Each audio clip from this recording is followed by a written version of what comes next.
Alors, bonjour, Lucas Franco, je suis le responsable de la stratégie et du développement de Numa. Numa, c'est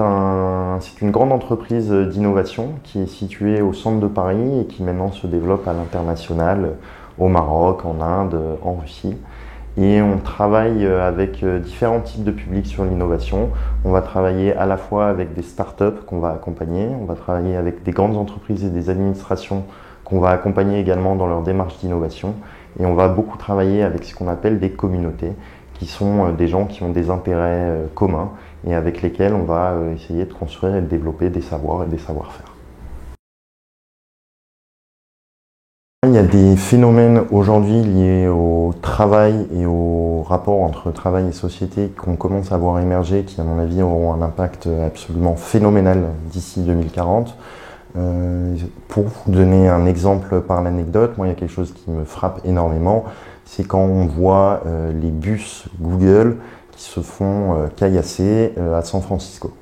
Qu'est-ce que ça nous raconte ça au fond? Ça nous raconte qu'il y a un certain nombre de professions liées aux nouvelles technologies qui sont les professions d'avenir quand même, qui qui permettent de développer des entreprises à très forte valeur ajoutée avec des salariés qui sont extrêmement bien rémunérés, qui transforment la ville.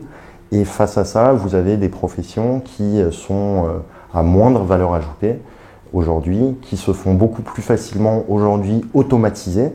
mais qui demain se feront robotiser, ce qui est une étape encore après. Et pour moi, il y a un vrai risque à ce que la robotisation conduise vraiment vers une forme de société à deux vitesses, avec des travailleurs qui auront développé les compétences suffisantes, on va dire, pour être sur des secteurs, des domaines, des compétences, et y compris beaucoup de soft skills, je pense, qui ne pourront pas être matchés quelque part par les robots, parce qu'un robot, même très développé, il y a un certain nombre de décisions, de manières de penser, de manières de réfléchir, en fait, qu'il ne pourra pas maîtriser. Et face à ces gens-là, un certain nombre de personnes avec un niveau d'éducation qui ne sera pas le même, un niveau de formation continue qui ne sera pas le même, qui risquent demain d'être dans un rapport au travail qui va être extrêmement complexe. Et on commence à voir les prémices de cette fracture. Et je pense que c'est une fracture qui va être extrêmement forte en 2040 et qui, je pense, même définira une vraie fracture en termes politiques, c'est-à-dire sur vraiment des approches différentes de la société et avec des vrais risques, y compris, c'est très marquant je trouve en termes urbanistiques, quand vous vous promenez par exemple dans des villes, encore une fois comme San Francisco, dont on peut estimer que c'est en 2040,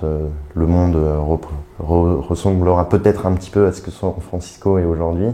et où vous êtes dans des villes avec des fractures qui sont impressionnantes, justement, entre des salariés, des travailleurs qui ont vu une partie de leur métier se faire automatiser